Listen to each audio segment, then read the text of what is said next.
রাধে রাধে বন্ধুরা, good morning. কেমন আছো সবাই? আশা করি সবাই ভালো আছো, আমিও ভালো আছি। আজ বৃহস্পতিবার, আবারও একটি নতুন দিনের সাথে আমি আমার ভিডিও নিয়ে আসলাম। আশা করি তোমাদের অনেক বেশি ভালো লাগবে। কি হয়েছে বলো তো, সকালবেলা উঠেই না ভাবছি যে এই জামাটা একটু সেলাই করে নিই। আসলে সেলাই খুলে গেছে, তো সেলাই খুলে গেলে কি আর করা যাবে, সেলাই তো করতেই হবে। আমি সব জামা না ওরম চট করে আর কি একটু সেলাই খুলে গেল ফেলে দিলাম, পরলাম না, এরম কিছু করি না। আমি যতদূর চেষ্টা করি আর কি, যতদিন পরা যায় আমি পরি। তো যাই হোক, ভাবলাম আজকে অলরেডি সেলাইটা করেই নেব। কেননা কি বলো তো, অনেক জামা আমি এখানে আনিনি, যে কটা এনেছি সে কটার মধ্যেই আর কি পরি। আর নাইটিও খুব একটা বেশি এখানে নেই। আর সারাদিন না চুড়িদার পরে আমি একদম থাকতে পারি না, তো নাইটি পরেই বেশিরভাগ থাকি। আর শাড়ি তো পরিই না, ওই হয়তো মানে মাসে এক দুবার পরি কি না পরি তারও কোনো ঠিক নেই। তারপর বাইরে এসে দেখলাম বাবু মাছ নিয়ে এসছে। আর এখানে না অনেক ধরনের মাছ, ওই যে আমাদের যে জাল পেতে ছিল না, সেই জালেই আর কি মাছ পড়েছে। তো সেটাই আর কি তোমাদের সাথে একটু শেয়ার করলাম। তো এরপর আমি আসলাম আবার ঘর মুছতে। আর উঠেছি না অনেকক্ষণই, তো আজকে একটু বেলা করেই আর কি ভিডিওটা শুরু করছি। ওই ধরো 9:30 10টা বাজে, তখন থেকে আর কি ভিডিওটা আমি স্টার্ট করেছি। তো এবার ঘরগুলো মুছে নেব। কি বলো তো, আজ একটু ফিনাইল দিয়ে ঘর মুছবো। প্রত্যেক দিন ফিনাইল দিই না, কিন্তু বর্ষাকালে একটু ফিনাইল দিলে ভালোই হয়।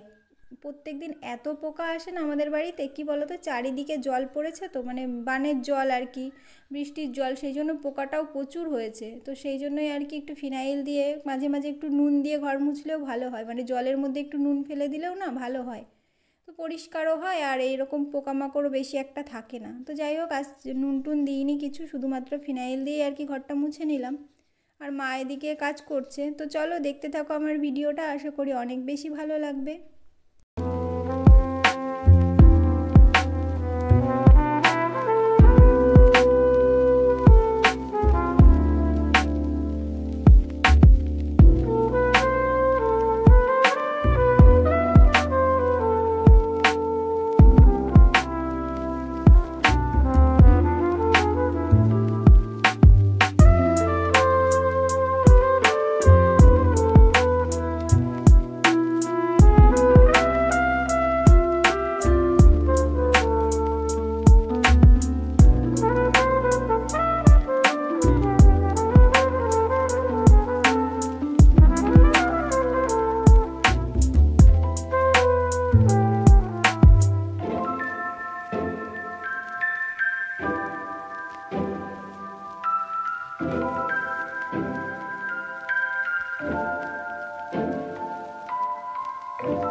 তো দেখো, ঘর মোছা আমার হয়ে গেছে। এবার গ্যাস পরিষ্কার করতে চলে এসেছি। মানে সকালবেলা না আজকে গ্যাস ট্যাস মোছা হয়নি সেরকমভাবে, তাড়াহুড়ো করেই আর কি চা করে দিয়েছি বাবুকে।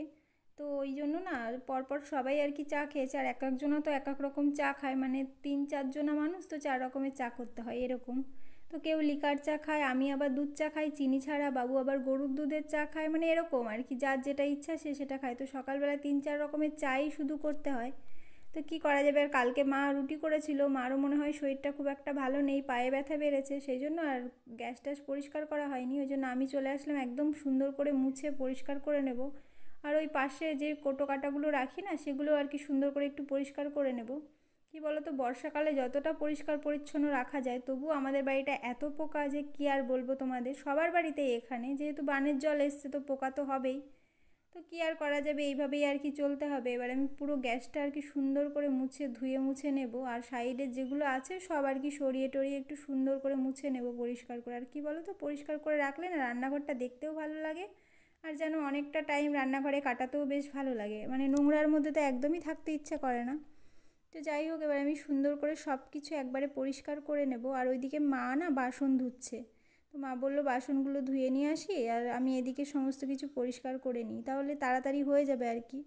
যেহেতু আজকে অনেকটাই বেলা হয়ে গেছে, মানে কি করতে না করতে না বেশ বেলা হয়ে গেছে। আর এখন কি বলো তো, ওই 2-4টে করে মাছ নিয়ে আসে, তো ওটা কাটতে কাটতেই মনে হয় যেন অনেক বেলা হয়ে যায়। তো কি আর করা যাবে। আর এখনও জানি না আজকে কি রান্না হবে। বাবু গেছে বাজারে, মাছ তো হবেই, এবার কি নিয়ে আসবে আমি জানি না। সকালবেলায় ছোটদা বলছিল একটু চিকেন হলে ভালো হতো, কিন্তু আমার না চিকেন খেতে কদিন ধরে ভালো লাগছে না। জানি না কেন, আমি চিকেনটা ভালোবাসি কিন্তু আমার আজ কদিন ধরে চিকেন খেতে একদমই ভালো লাগছে না। জানি না আনবে কি না। তো দেখা যাক কি আনে বাজার থেকে, আর যদি নিয়ে আসে তাহলে তো খেতে হবে, এক পিস হলেও খেতে হবে। তো আমি না খেলে না ওর আবার ঠিক ভালো লাগে না। তো দেখো বাবু এর মধ্যে বাজার থেকে চলে এসছে, আর যা বললাম তাই করেছে, মানে চিকেনটাই নিয়ে এসছে। আর এনেছে অনেকটা চিকেন নিয়ে এসছে, মানে প্রায় 1 কিলো 250-300 মতো চিকেন নিয়ে এসছে। মা যেহেতু খায় না, আমি বাবু আর দাদা, তো তিনজনের জন্য অনেক বেশি চিকেন। দেখা যাক কি করি, মানে হয়তো রেখে দেবো কিছুটা, আর বাকিটা আজকে রান্না হবে। ভাই বোনও আছে পাশে, তো ওদেরকেও একটু দিতে হয়, সেই জন্য তো মোটামুটি দেখা যাক কি করা যায়। আর কি বলো তো, চিকেন আনলে না আমার মনে হয় সলিড পিসগুলো আমি আলাদা করে রেখে দিই, সেগুলোই আর কি পরে কোনো একটা, যাই হোক চিকেন পকোড়া হোক বা অন্য কোনো আইটেম করে খাওয়া হয়, মানে যেমন ধরো তরকাতে দিলেও ভালো লাগে খেতে। তারপর ওই আলু দিয়ে যে মাখা মাখা করে একটা রান্না করা হয়, ওটাও বেশ ভালো লাগে চিকেনের সলিড পিসগুলো। আর এই মাংসর মধ্যে দিলে না খুব একটা বেশি খাওয়া হয় না, মানে আমার মনে হয় চিকেনের ওই হাড়ের পিসটাই সবাই বেশি পছন্দ করে, আমি তো অন্তত পছন্দ করি। তো এই সলিড পিসগুলো না কেমন খুব একটা ভালো লাগে না, এটা দিয়ে আলাদা কিছু করলে সেটা আবার আলাদা রকম একটা ভালো লাগে। তো দেখা যাক কি করি, চিকেনটা এবার সুন্দর করে পরিষ্কার করে নেব আমি। আর কি বলো তো, চিকেনটা না ধোয়ার থেকে বাছতে অনেক বেশি টাইম লাগে, তো সেটাই আর কি। এবার দেখা যাক কি করি। তো দেখো তারপর ছাতুর শরবত নিয়ে চলে আসলাম। এটা খেতে না আমার ভীষণ ভালো লাগে, একটু পেঁয়াজ লঙ্কা লেবু আর নুন দিয়ে করেছি, চিনি নুন কিছু মানে চিনি টিনি দিইনি আর কি। তো তারপর এসে এবার মার রান্না হয়ে গেছে, মানে মার হচ্ছে মাছের টক আর হচ্ছে মাছের ঝোল, এটা করেছে মা। তারপর আমি আবার একটু চিকেন করব, সেই চিকেন এনেছিল, সেটা মাকে বললাম যে তাহলে আমিই করি। এবার একটু জিরে ফোড়ন দিয়ে তার মধ্যে আর কি পেঁয়াজটা দিলাম, অল্প তেলেই করেছি জানো তো চিকেনটা। তো পেঁয়াজটা এবার মানে সুন্দর করে ভেজে নেবো, আর পেঁয়াজটা ভাজা যত ভালো হবে না তত চিকেনটার টেস্ট হয়। আর সমস্ত মশলা দিয়ে আর কি ম্যারিনেট করে রেখে দিয়েছি আধা ঘন্টা আগে। আর এদিকে ভাতও হয়ে গেছে, আর তার মধ্যে জানো তো কি হয়েছে, কত বড় একটা বিপদ। মা একদিকে রান্না করছে আর একদিকে গ্যাসের এটা না খুলে গেছে, খুলে গিয়ে পুরো গ্যাস বেরিয়ে গেছে। আর মা না বুঝতে পারেনি, পাশে রান্না করছে, মা মশলা বাটছিল, তারপরে একটু পরে দেখছে গ্যাসের গন্ধ। তারপর উঠে সঙ্গে সঙ্গে আর কি গ্যাসের সিলিন্ডার থেকে অফ করে দিয়েছে। অফ করলে কি হবে, এটা না আর একটু থাকলেই আর কি আগুন ধরে যেত। তারপর এবার কিসে রান্না করব আর কি বুঝতে পারছে না। তারপর আমাদের হচ্ছে একটা পুরনো ওভেন ছিল, এটাও না খুব একটা ভালো না, মানে কি বলো তো, গ্যাস বেরিয়ে যায়, সাইড দিয়ে আগুন বেরিয়ে যায় এরকম আর কি। তো সেটা দিয়েই আর কি ভয়ে ভয়ে আজকে রান্না করছি, জানি না কি হবে।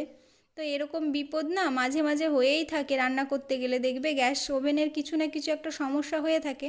আর আমাদের বাড়িতে যেহেতু মাটির উনুন নেই, সেই জন্য আর কি খুব সমস্যা, মানে গ্যাস ওভেন না থাকলে আর দেখবে ইন্ডাকশানে সব কিছু হতে চায় না। তো কি আর করা যাবে, এভাবেই আর কি রান্না টান্নাগুলো কমপ্লিট করলাম। আবার আসলাম একটু কামরাঙা খেতে, মানে দেখো দেখতে কত সুন্দর লাগছে, একটু মেখে নেব। আর এটা না বেশি কিছু দিইনি, শুধু একটু বিট নুন আর একটু হচ্ছে লঙ্কার গুঁড়ো দিয়েছি, একটা দাদা পাঠিয়েছে ছোটদার কাছে। আর খুব একটা না টক ছিল না, মানে মিষ্টি মিষ্টিই খেতে ছিল। আর আমার না এই কামরাঙা টামরাঙা একটু আর কি যদি টক হয় খেতে বেশি ভালো লাগে, কিন্তু এটা মিষ্টি ছিল, সেই জন্য আমি বেশি খাইনি, একটুখানি খেয়ে বাবুকে দিয়ে দিয়েছি, বাবুই খেয়েছে আর কি। ভাবলাম ছোটদার জন্য একটু রাখবো, তা কিন্তু কি বলো তো, এটা না মানে নুন দিয়েছিলাম বলে না জলটা বেরিয়ে গেছিলো, সেই জন্য আর ওর জন্য রাখিনি। তো আমরাই আর কি একটু খেয়ে নিলাম। ওই মাও খায়নি, মাও এই সমস্ত খেতে চায় না। আর দেখো দেখতে কত সুন্দর লাগছে, আর খেতেও না ভীষণ ভালো লাগছিল, কিন্তু যদি একটু টক থাকতো তাহলে আর একটু বেশি ভালো লাগতো এই আর কি। তো খেয়ে টেয়ে এবার স্নান করতে যাব, স্নান করে এসে এদিকে দেখো রান্না হয়ে গেছে। এদিকে ভাত করেছে, গরম গরম ভাত। তো তার সাথে আমি একটু স্যালাড কেটে নিয়েছি, আজকে যেহেতু শশা টশা কিছু ছিল না, সেই জন্য পেঁয়াজ আর একটু লেবু, ওই 1 পিস মতো লেবু, যেহেতু বাবু খাবে শুধু লেবু সেই জন্য। আর এদিকে দেখো মা হচ্ছে মাছের টক করেছে, এটা হচ্ছে পুঁটি মাছের টক, ওই তেঁতুল দিয়ে যেভাবে করে আর কি ওরমভাবেই করেছে। আর এদিকে চিকেনও আছে, চিকেনটা না দুবেলাকার জন্য তুলে রেখেছে, মানে রাতের জন্যও একটু তুলে রেখেছে আর ভাই বোনকেও একটু দেওয়া হয়েছে, আর আমাদের আর কি দুপুরবেলা খাবে সেই জন্য অল্পই একটু আর কি রাখা হয়েছে। এদিকে মাছের ঝোলও হয়ে গেছে, এটা হচ্ছে ওই ট্যাংরা মাছ সকালবেলায় তোমাদের দেখালাম না, ওই মাছটাই আর কি ঝোল করেছে, গাটি কচু দিয়ে করেছিল। তারপর না কি বিপদ ঘটেছে জানো তো, আমার ঘাড়ে হঠাৎ করেই লেগে গেছে, আর এত লেগেছে কি বলবো, আমি না ঘাড় কোনোভাবে নড়াতে পারছি না। এই দেখো ভয়েসটা দিচ্ছি, আজও আমার ভীষণ কষ্ট হচ্ছে, কিন্তু কি করা যাবে।